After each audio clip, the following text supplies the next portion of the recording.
我知道这内做都我到多八倍，lúc时候我被自己到这被追，也被到关注了你多八倍，คือกูเตกูเตอไปที่ตอนนอนต่อหอ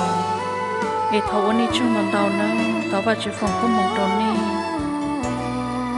ก่อนนี้ชิคกี้นักกันยาจงกูอยากตื่นเราก็เตายันเดอเดี๋ยวลิลูเชื่อสาร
chờ nụ nọ cô chỉ cho xia tuôn cho chỉ có cho bé nhỏ buồn chua trên nền qua cua sáng sáng lo chỉ bỏ cô chỉ có nhớ khó từ để lo thư lo lu chỉ cho mẹ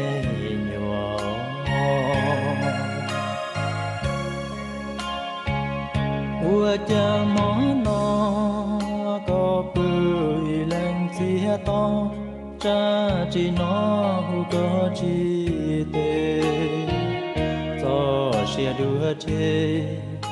dạy bê mũ lời tia tia cho lưu chê cho bê cua giàu nó thế yo trên đó lo mua gì lờ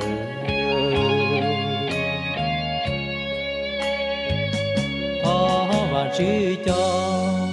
cô chỉ mù nhỏ chân chân mà tua kiến chân của lu nàng nhỏ dễ và chữ sẽ luôn chữ mua cho trao chữ Giêsu thảo cho xia tu kia tao mù chỉ cứu chỉ sao tu chân chân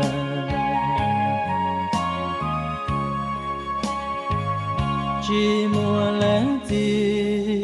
lo ta lu chua lu gì nên trong đi chỉ rong li lúa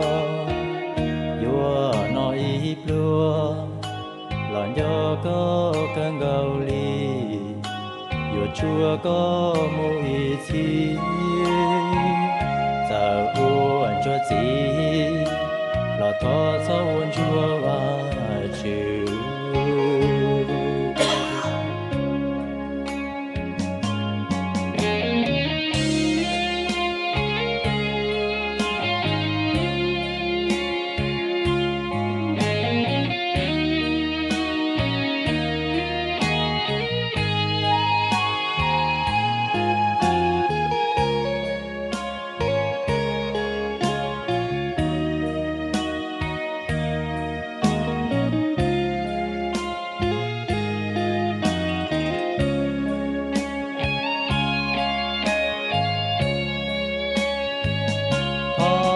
chữ cho cô chỉ mù nhỏ chân chân mà tua kiến chân của lu nàng nhỏ dễ và chữ sẽ luôn chữ mua cho trao chữ Giêsu thảo cho xia tu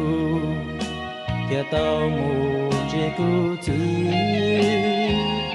sao tu chân chân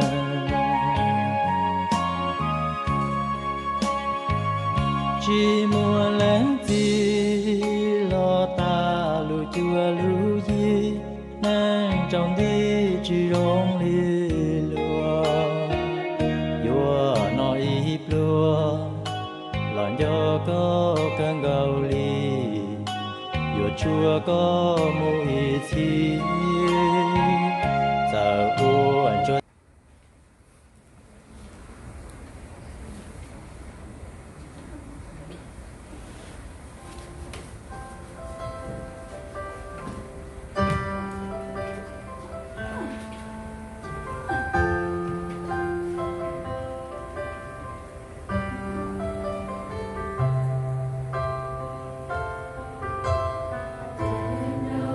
Today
celebrate my grandpa's life.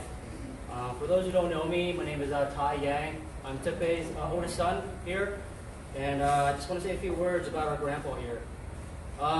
Grandpa, he was a busybody. He's always moving around, always did yard work, and his favorite thing to do was gardening. He always did it every single day. I remember when we were little kids, Grandpa would always make us like crafts and bows and everything out of bamboos, and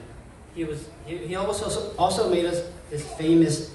weave baskets. That's what he was known for, his chairs and his baskets. Our grandpa, he was a hard-working man. He was a fighter. I remember as a child, he would come home from work, on a full day of work, and then straight to the garden until dark, and do the same thing the next day. He was such a hard worker. But most of all, he was a fighter. When we got news that our grandpa had to do dialysis, it was hard for us all. At the time, they said he only had 5 years. But like I said, he was a fighter, and he lived another 10 years. There were many times he wanted to quit, especially when our grandma passed away last year. But he didn't, and he continued to do dialysis for his family, for us. There were many great memories that we had of Grandpa, and I'd like to share some of the memories of our Grandpa.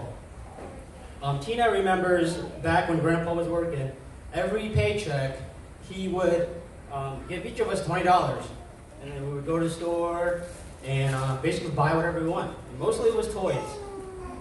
And then Tyler remembers always taking Grandpa to Walmart and buying things like his favorite things like coffee, strawberry kiwi lemonade, and his favorite croissants. They spent a lot of times in the car together. Even though it was quiet, it was hard for my grandpa to hear, but they just enjoyed each other's company during those trips to Walmart. My sister Sabrina's favorite memory of Grandpa was waking up in the early morning while my grandpa had to go to work, while he's drinking his favorite Taster's Choice medium roast instant coffee every single morning, eating a croissant. And while he was there, Sabrina would sit with him and make a coffee for her too. And they would just sit there and enjoy each other's company. Mine was Grandpa always telling me to finish school and further life for my family. To be a leader for my siblings and to set example for my siblings. Joey's memory was when Joey and Grandpa would watch, that famous movie, New and Clyde. During those fight scenes, Joey would love it so much that Grandpa made him bows and arrows and swords out of bamboo. And every single time Joey played with them, Joey would break them. But Grandpa never ever hesitated to make a new one for Joey. But one of the greatest memories of Grandpa, which I'm sure all my cousins and my siblings here can agree on, is that he would take us to the store and he would buy us bread and he would take us to go feed the ducks downtown Ephrata. I remember it being so fun. Just running around with the cousins and the siblings.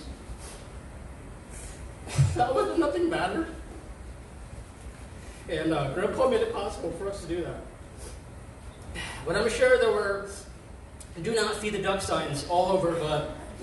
but hey, it was worth it for them to see those smiles on our face. We will miss going over to our grandparents, to my parents' house, because that's where my grandparents live. I miss going into the living room and seeing him drinking a coffee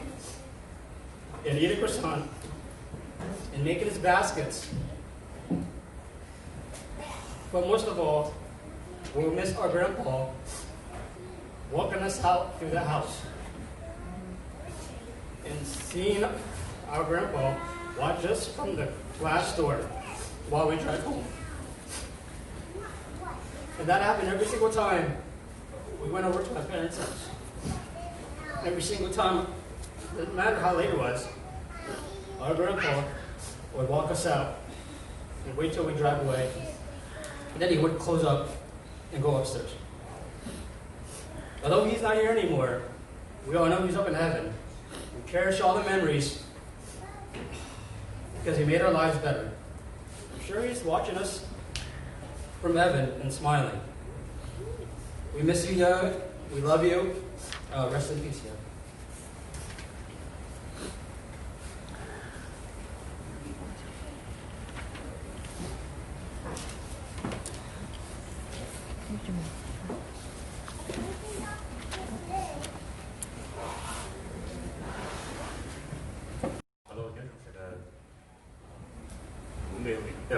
mấy sự những câu cụ dân của dân sự đó là những cái chuyện it's very emotional for sure. The hotel she had with your brothers and sisters, she had with your cousins. Being most of us being grown up, we need to take to the ball and need to take. We couldn't have asked for a better grandfather, and I would think that my siblings and my cousins would all agree that Wuya was a very good grandfather. So you had to put siblings. Anything else to say? It's time to say it too.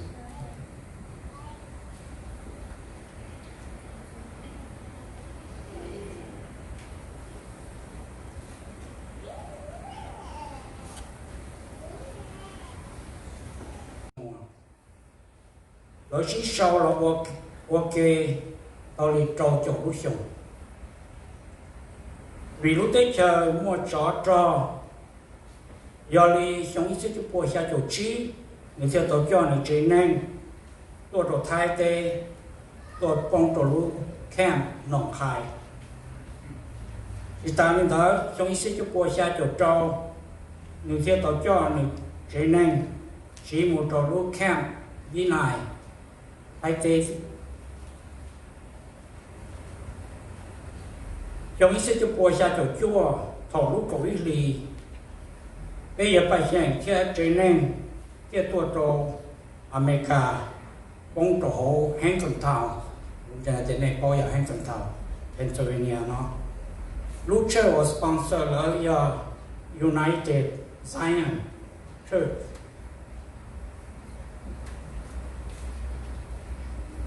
phải xem tao mua hậu lư bây giờ phải xem tao mua hậu lư cho thị material concrete tao này có ý xong nếu chơi lấy sò là giờ retire rồi xong ở thiết chi cái cụ chỉ một trâu đã Florida đó xong đó cái đó cái cụ mù dầu cái chuyện như hơn ở bể mình chúng ta nhớ đồ bể đó xong rồi xong ở trên chùa có thể chỉ xe đó cả là rồi cái chuyện在北的nhau的Pennsylvania nó là找到什么也不行lúc này người nhà here especially your new phía người nhà phía Potter phía cờ也不行có lúc gọi cho mình nhỏ chứ có sinh tử hiện gọi cho great grandchildren也不行có cho đi cũng ở được cho kinh doanh cũng trên hai tiền có làm chuyện quan chủ đồ thầu xong ít sẽ cho của chỉ cho chỉ được một đồ ít sẽ cho của đồ trồng đó đồ có bên công chế công sở nhớ đồ phụ sang nói Lào để lúc xưa người thì cũng chỉ hai tiền để giờ lúc đó đồ có bên chọn chân nhớ đồ bên lúc xưa người thì bỏ là người trên quan chỉ ta đồ từ lúc xưa đó也发现你呀碰见有你几年莫研究当然对有一段很较多很的被说到咱们生存老一孩里头có nó đi bỏ thì你cho gia cho dân你cho tụi tú你chỉ đó nó cho đầu dầu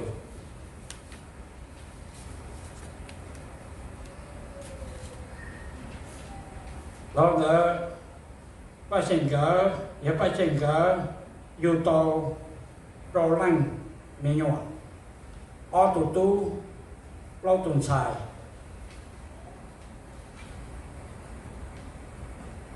mãi cha ít tuần xài lâu ta chỉ năng là do ở trên của năng nho mùa lâu lâu lạnh chỉ gạo chỉ giờ cái gì nhá hơn cái này cái gì nhá hơn tụ chỉ ó giờ cái gì rất bề giờ cái gì rất bề ở tuần xài tụ chỉ giờ qua ya giờ vô chú cho liền tụ ó giờ ta lấy giờ giờ lẩu xa thọ nhớ tôi xong ít chút bùi gì cho gì gói cô tàu to nhẹ lùa ở tụ tú tôi nằm với nhau tụ ý giờ giống đùa lì tụ ó giờ tôi nông lì bùi ó không phải cha bây giờ mua nine ngọc trâu tụ sang chữ grandchildren giờ với mua cổ pe to great grandchildren giờ bây giờ mua ô tô cứ giờ ô tô mua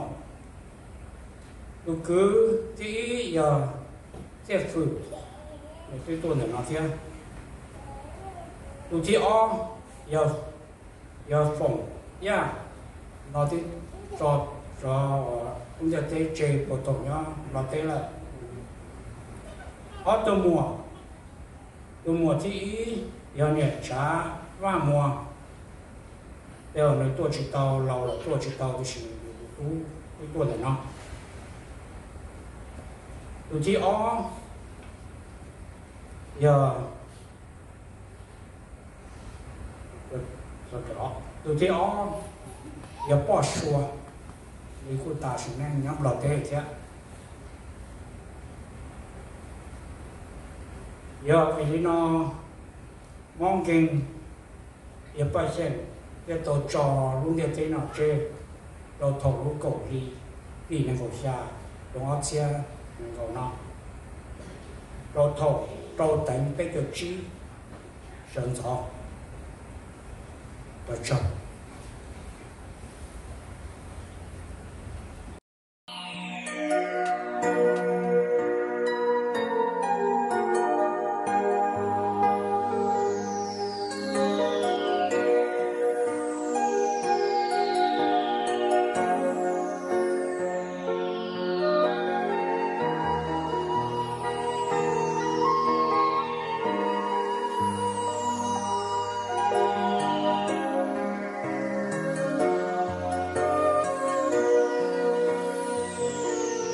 chỉ tao sang ta có yung dây bề mô chỉ tu rồi có yung dây mong ta mò bê sa chỉ bao yêu lệ cha vì ta bêm là bề chỉ tu sa lô sa rồi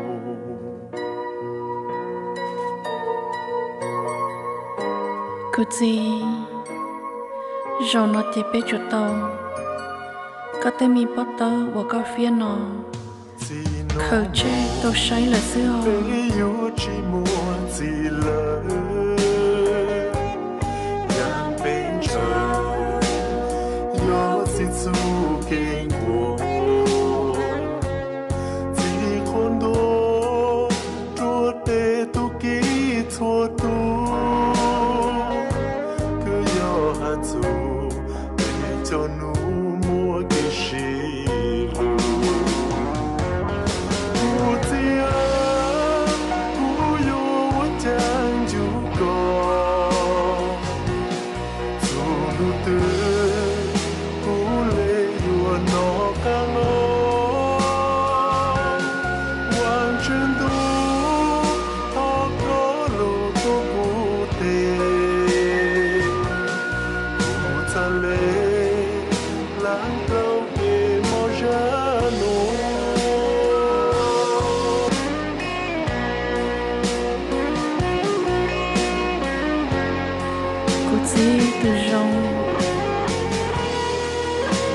con nhỉ nhau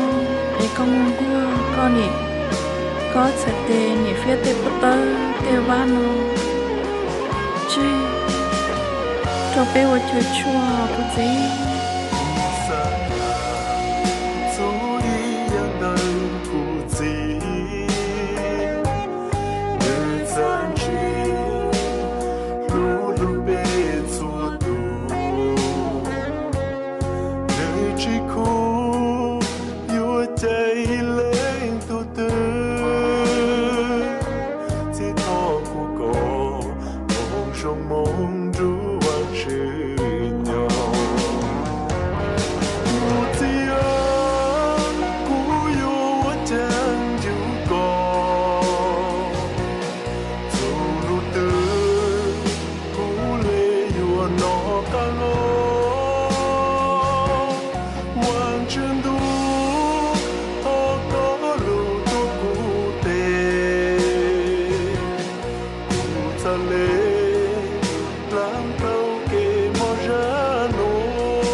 lương dia tên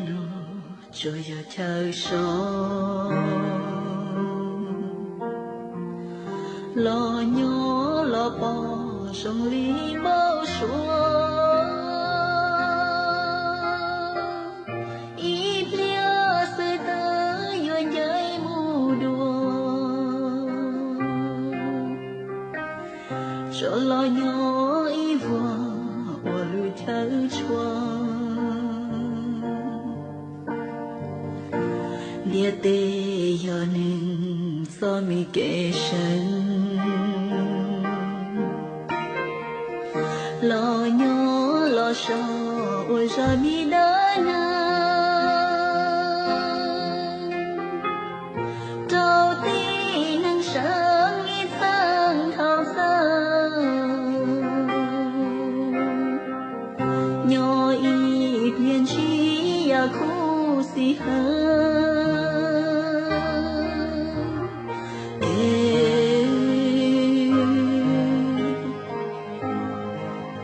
chẳng biết tê sơ kê sông cao chẳng ngờ chỉ thua sai chỉ đau xót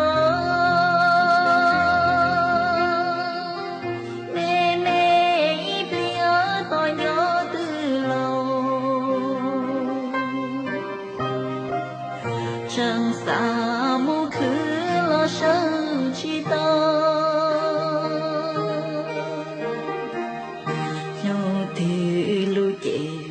tuồng ua